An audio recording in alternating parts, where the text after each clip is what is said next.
So there's still no heat in this unit.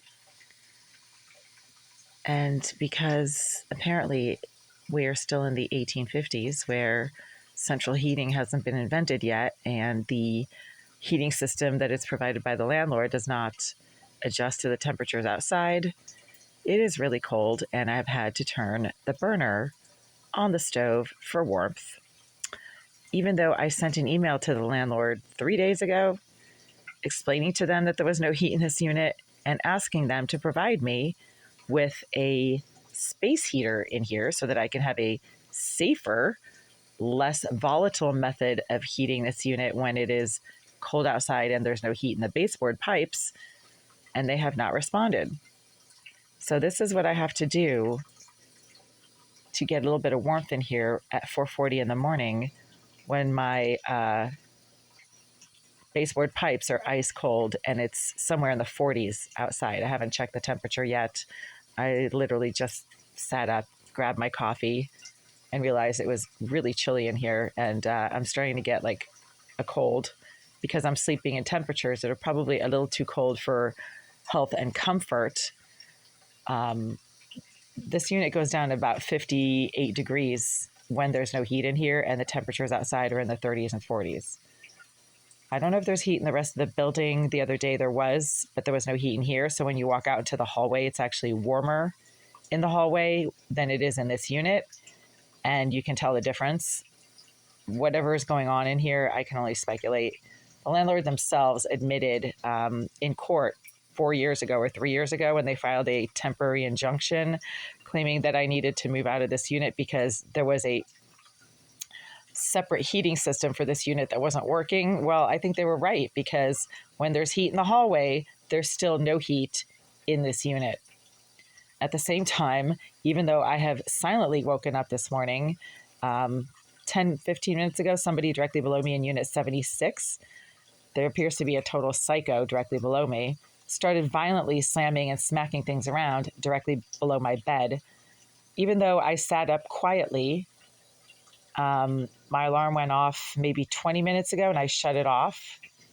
And so whoever is directly below me should have no knowledge of the fact that I'm actually sitting up in bed right now, because it's a silent activity. I did not make any noise while sitting up, and I haven't made any noise since sitting up, but they seem to know that I'm sitting up, because when I do sit up in bed, regardless of the time of day, the psycho directly below starts violently slamming things around below my bed as some sort of prison code system of communication to let me know that they know that I'm up, and they want me to be all stressed out and distressed somehow because they're slamming things around.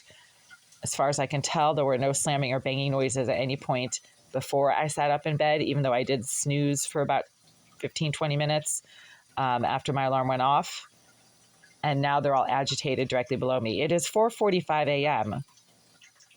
That psycho doesn't have a job. They slam things around directly below my bed at like 3 o'clock in the afternoon on Tuesdays when I have the day off from work. My weekends are actually in the middle of the week. They are not on the weekends. I work in healthcare, and that's a 24/7 thing, so it's not Monday through Friday. Anyway, there's obviously some kind of system in this unit that allows the psychos in the surrounding units for some strange reason. The Greenville group claims that this is a building for normal working people, people who have to pay their rent out of pocket and have jobs, et cetera, et cetera. But oddly enough, they have placed a bunch of pedophile sex offenders in the adjacent units to mine, including a sick and twisted piece of shit named Jason DaCosta, recently removed from Unit 88, but he had this strange fixation for my young teenage nieces and would stand out in the hallway outside my door shouting their names and making comments about their hair color and breast size, something that I never make any mention of on social media, and therefore nobody outside my family should have any knowledge of. But he seems to know about that. Same thing with Irizarry, the pedophile piece of shit who has been accessing the bathroom of Unit 78 for 11 years now, even though she was moved out of Unit 78 3 years ago, according to her handler and sponsor and evident close friend, the property manager, Oleg Aleseyev, who seems to really like sex offenders because he's constantly putting them in all of the adjacent units to mine. I can't speak to who the psycho directly below me in 76 is, the violent nut job who gets all violent every time I sit up in bed or try to use my toilet. That piece of shit likes to get all violent and aggressive directly below my bed when I'm doing things on my bed that are completely silent, such as lying on it or sitting up. Whoa, that was close.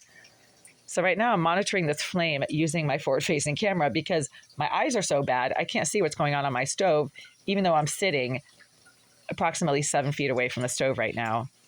To me, it just looks like a ball of flame, so I can't tell if the stove is on fire or if this is simply the flame acting up temporarily and then going back down to normal. I should never have to do this just because the landlord is incompetent and can't turn the freaking heat on in here, but there's no heat. And again, it's 4:45 a.m. on Tuesday, April 16th, 2025. And the more videos I make about the lack of heat in this unit, the more the landlord seems to refuse to provide any heat in this unit, in spite of the fact that it's against the law for them to allow the temperature in this unit to go down below a certain cutoff, which is 68 degrees. Right now, I don't think it's 68 degrees in here. It feels a lot colder. And there's, again, some psycho who, over the last 8 minutes, suddenly started slamming things directly below my bed repeatedly. So when somebody makes a slamming noise once, maybe it's an accident, maybe they fell out of bed or hit their head on the headboard. Why they would be doing this at the exact same time that I happen to be waking up, I don't know. But one banging noise might be an accident. 5 or 6 or 10 is not an accident.